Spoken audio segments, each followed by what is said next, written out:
Throughout history, humanity has been shaped by the beliefs it holds, sometimes rational, sometimes utterly unfounded. Have you ever encountered a person so convinced of their own reality that it challenges your own sense of what is possible? Consider the tale of a man who, with unwavering certainty, believed himself to be a lemon, not metaphorically, a literal lemon in essence and identity. His conviction was so profound that it became the lens through which he experienced the world, his own private reality, impervious to contradiction. His family, perplexed and desperate, sought answers from physicians, philosophers, and even those versed in the mysteries of nature. Yet the roots of his belief ran deeper than reason. He lived in quiet fear, avoiding places and moments that might threaten his fragile sense of self. The kitchen became a forbidden realm, a place of imagined peril. Even the mention of ordinary pleasures, a drink, a conversation, could send a shiver through his constructed reality. To us it may seem absurd, yet for him belief was destiny. His thoughts governed his actions, his fears, and the very fabric of his existence. His belief became his operating system, quietly dictating every choice. We, observing from the outside, recognized the illusion, but for him it was the only reality that mattered. Within his mind he was vibrant, unique, and always on the verge of being unmade by forces beyond his control. The world outside was less real than the world within. His life was not confined by walls, but by the invisible architecture of belief, a prison more formidable than any built of stone. It compels us to reflect, if such a belief can so thoroughly shape a life, what of the subtler convictions we each carry, often unnoticed, yet equally powerful? The quiet voices that whisper of inadequacy, of inevitable failure, or the impossibility of mastering even the simplest tasks. These too are beliefs that shape our world. In time, a wise counselor approached the man, not to dismiss his belief, but to understand it. "If you are a lemon," the counselor asked, "what does that mean for your journey?" "Lemons endure much," the counselor mused. "They are resilient, their skin tough, their essence enduring. Perhaps there is strength in your belief if you choose to see it." Gradually, the man's perspective shifted. He was not merely a lemon, but a survivor, resilient, enduring, transformed by the very belief that once confined him. The lesson is profound. Belief is the engine of experience. It is not the external world, but our acceptance of what is true that shapes our reality. Let us set aside the lemon for a moment and turn inward. What beliefs, however irrational, quietly govern our own lives? Perhaps not that we are fruit, but perhaps that we are incapable, unworthy, or forever limited. These too are stories we tell ourselves, stories that become our world. Let us set aside superstition and get to the heart of the matter. The law of belief is not the stuff of mystics or charlatans, though history is littered with both. It is a principle that has quietly shaped human experience, debated by philosophers in candlelit chambers and modern minds alike. At its essence, the law of belief is disarmingly straightforward, almost irritatingly so. It is the notion that what you accept as true deep within becomes the scaffolding of your reality. If you believe with the conviction of a stoic or a skeptic that something is true, your mind and body will conspire, often unconsciously, to make it so.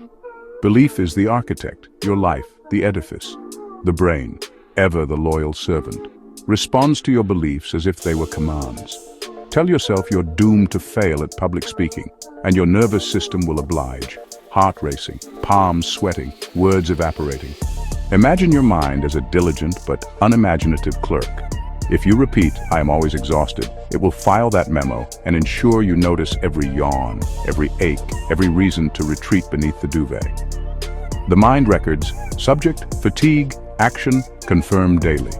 And so the prophecy fulfills itself, not by magic, but by the quiet machinery of attention and expectation. Conversely, if you hold the belief that you are energetic, your mind will seek evidence to support it.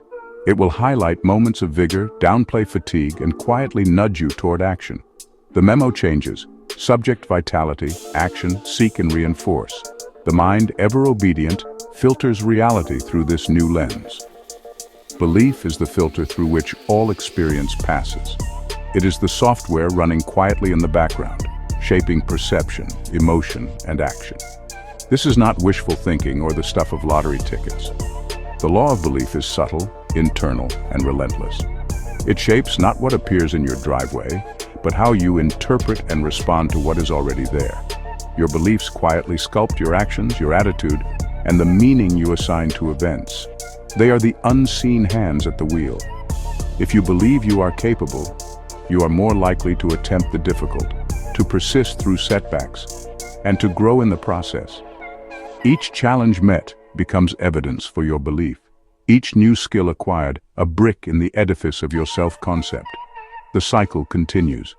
This is the feedback loop of belief, a self-fulfilling prophecy for better or worse. The mind seeks coherence, and so it arranges reality to fit the story you tell yourself. The law of belief, then, is the principle that your subconscious accepts your dominant thoughts as instructions. It does not pause to verify, it simply obeys. There is no internal auditor, no Socratic dialogue questioning your assumptions. The mind simply gets to work, building a world that matches your beliefs. It is both liberating and sobering. The mind says, as you wish, and reality bends, subtly, persistently around your convictions. This is why two people faced with the same event, say the loss of a job, can emerge with entirely different realities. One sees only ruin, the other possibility. The difference is not in circumstance, but in belief. The notion that our beliefs shape our reality is not a modern invention. Long before smartphones and espresso machines, the greatest minds of history pondered this very question. For centuries, humanity has wrestled with the power of belief. Consider the ancient Greeks, Plato, Aristotle, and their peers, draped in togas, debating the nature of reality beneath marble columns. For them, belief was not trivial. It was the lens through which the world was understood. Plato famously described reality as mere shadows on a cave wall, suggesting that our perceptions, and thus our beliefs, are what truly define our experience. The Stoics, led by Marcus Aurelius, built entire philosophies around the idea that it is not events themselves, but our judgments, our beliefs about those events that shape our lives. These thinkers understood, even without the benefit of neuroscience, that the power to choose one's beliefs was a kind of superpower. Their wisdom endures because it speaks to something fundamentally human. Fast forward through the centuries and you'll find this theme echoed across civilizations. Religious and spiritual texts from every culture are filled with reflections on the power of belief, sometimes dressed up as faith, sometimes as conviction. Phrases like, "As a man thinketh in his heart, so is he," are not just poetic. They are ancient acknowledgments of this law, passed down through generations. These are observations about the human condition preserved and shared across time. They recognize that faith, a powerful form of belief, could move mountains, at least the metaphorical ones that block our path. Of course, no one ever believed a mountain would literally relocate to their garden, but the mountains of fear, doubt, and limitation, those are the ones belief can shift. The real transformation happens within, the landscape of the mind, where belief can make the impossible possible. In the 20th century, science began to catch up. Psychologists and neuroscientists donned their lab coats and started to study belief with rigorous methods. They gave these ancient ideas new names: cognitive biases, the placebo effect, and more. The placebo effect in particular stands as a striking example of belief's power in action. Give someone a sugar pill, tell them it's a miracle cure, and watch as belief alone triggers real, measurable change. The body responds not to the pill, but to the conviction behind it. The mind, persuaded of healing, rallies the body to action, sometimes with astonishing results. This is not magic, it's evidence. Belief, it turns out, can create real physical change. And today we see it everywhere. Modern neuroscience can even show us on brain scans how thoughts and beliefs carve new neural pathways. The more a belief is repeated, the stronger its path becomes, like a trail in the forest worn by countless footsteps. Positive thinking, once dismissed as wishful thinking, is now supported by research on neuroplasticity, the brain's remarkable ability to rewire itself through experience and, yes, belief. So, from the wisdom of ancient philosophers to the discoveries of modern science, the message is clear. What you hold in your mind shapes the world you inhabit. The language may change, but the truth endures. Consider for a moment the experience of standing before an audience, a microphone in hand, the expectation of song heavy in the air. Karaoke, on the surface, a simple act, but beneath, a profound metaphor for the beliefs we hold about ourselves. The music begins, a familiar tune, yet your heart races, your hands tremble. In this moment, the mind reveals its power. The belief, quietly rooted within, that you are not enough, not capable, not worthy of the song. Why does this belief take hold?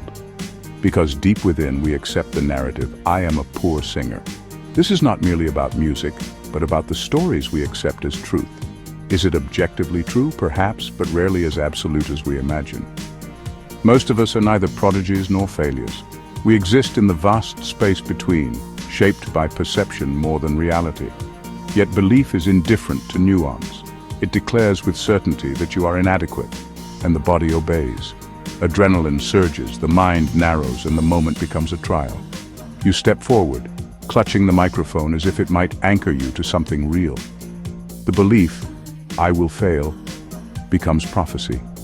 Your voice falters, your memory blurs, and the song you once knew is lost to the fog of self-doubt. The result is a voice not your own, a whisper, strained and uncertain. When the song ends, polite applause fills the silence. You search for validation, but find only the echo of your own expectation. I knew I would fail. This is not simply a failed performance, it is the manifestation of belief shaping reality, a self-fulfilling cycle, quietly relentless. You gather the evidence, reinforcing the belief that began it all. Thus, the cycle continues. Belief, action, confirmation, each turn deepening the groove of self-perception. This pattern is not unique to karaoke. In every arena of life, first dates, new challenges, moments of vulnerability, our beliefs quietly script our actions.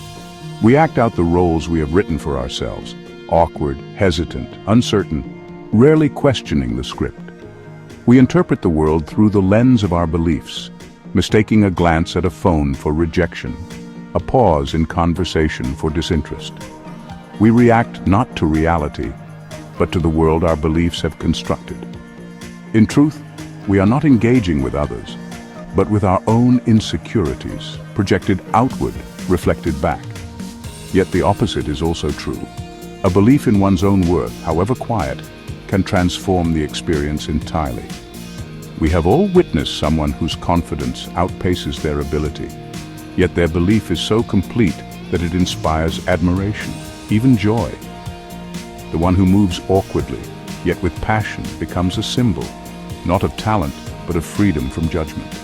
Their belief is contagious, liberating those around them from the weight of self-consciousness. In that moment, reality bends, not to skill, but to the conviction that joy is possible, judgment irrelevant. This is the quiet lesson. Belief, whether limiting or liberating, is the architect of experience. To examine and choose our beliefs is to reclaim authorship of our own story. Before we proceed, it is essential to clarify a fundamental distinction. The law of belief is not an endorsement of blind faith, nor is it an invitation to abandon reason. Blind faith is the acceptance of a claim without evidence, and often in defiance of reason.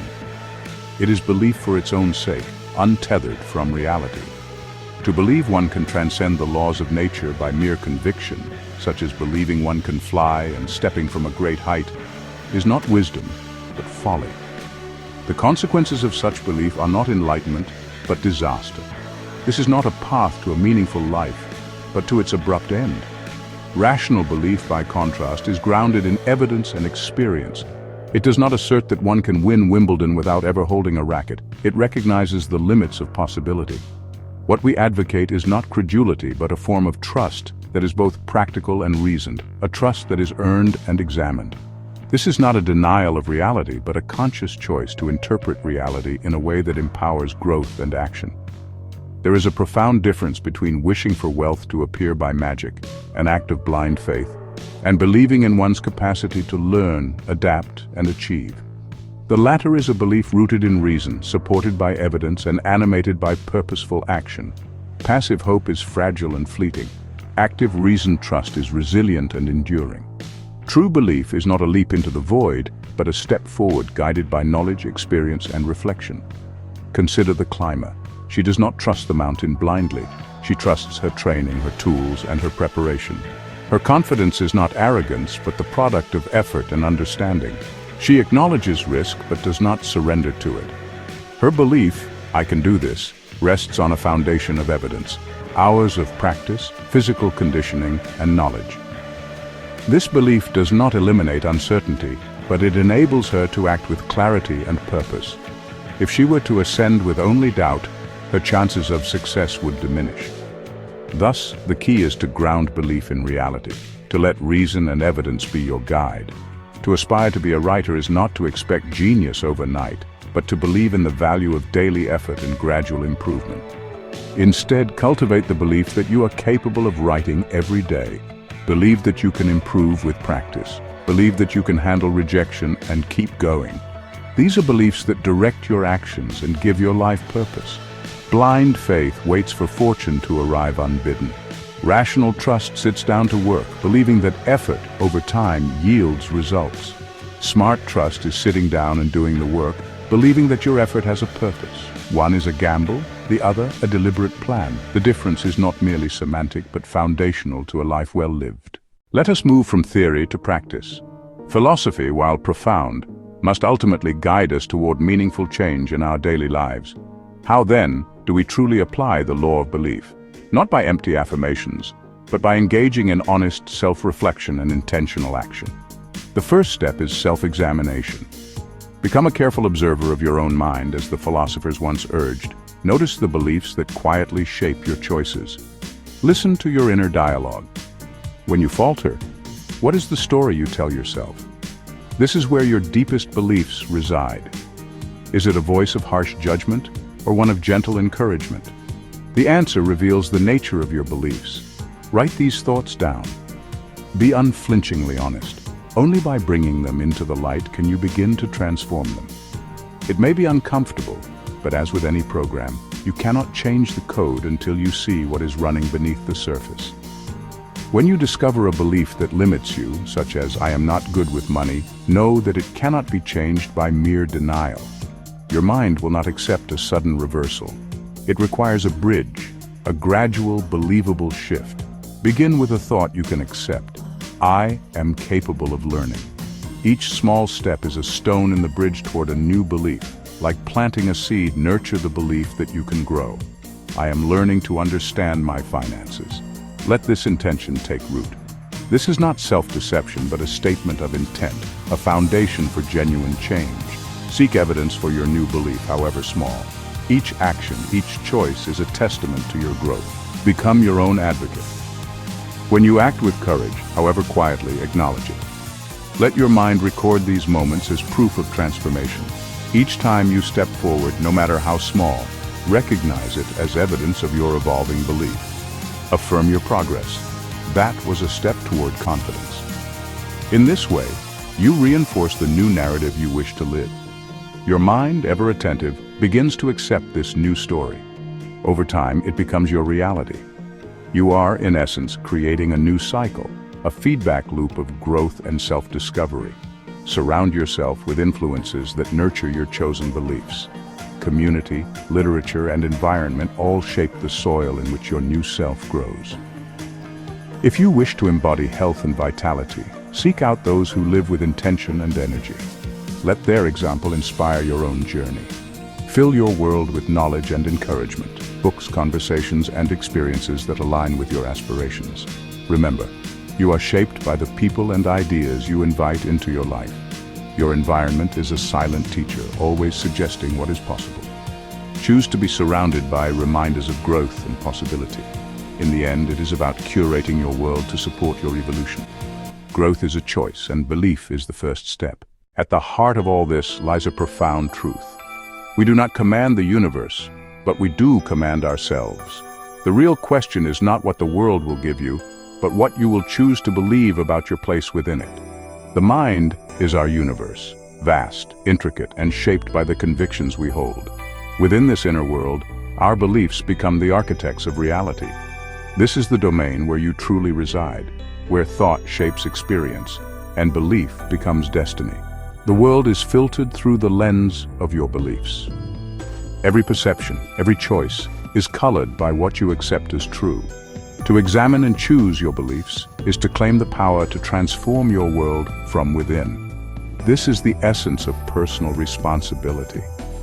To recognize that your beliefs are not inherited fate but choices. Choices that can liberate or confine you. You are not a mere passenger in your own life. You are the one who steers, who decides the direction, who holds the keys. Transformation does not demand grand gestures or sudden reinvention. It is found in quiet, persistent shifts, one belief at a time. Growth begins with a single, conscious choice, a willingness to question, to learn, and to move forward. To believe in your capacity to learn, adapt, and rise above is to plant the seeds of your own transformation. The mind is not a static attic, but a living garden. With care, you can clear away doubt and nurture trust in yourself. The stories you tell yourself are the blueprints of your life. They shape not only your actions, but the very world you inhabit. If you accept a narrative of limitation, your life will reflect those boundaries. But if you choose a story of possibility, you open the door to new realities. The act of believing is an act of courage. It is the willingness to step forward, to risk, and to embrace the unknown. The power to shape your story belongs to you alone. No one else can define your path, and no one can walk it for you. Reflect on the beliefs you carry. Do they empower you or do they hold you back? The answer will shape the life you create. You are not defined by fear or by the limits of yesterday. You are defined by the beliefs you choose today. The keys to a meaningful life are not hidden in distant places or secret teachings. They are found within, disguised as your own convictions. The courage to use them, to open new doors, to walk new paths, is yours alone. This is the enduring power of belief, to shape, to liberate, and to create a life of your own design.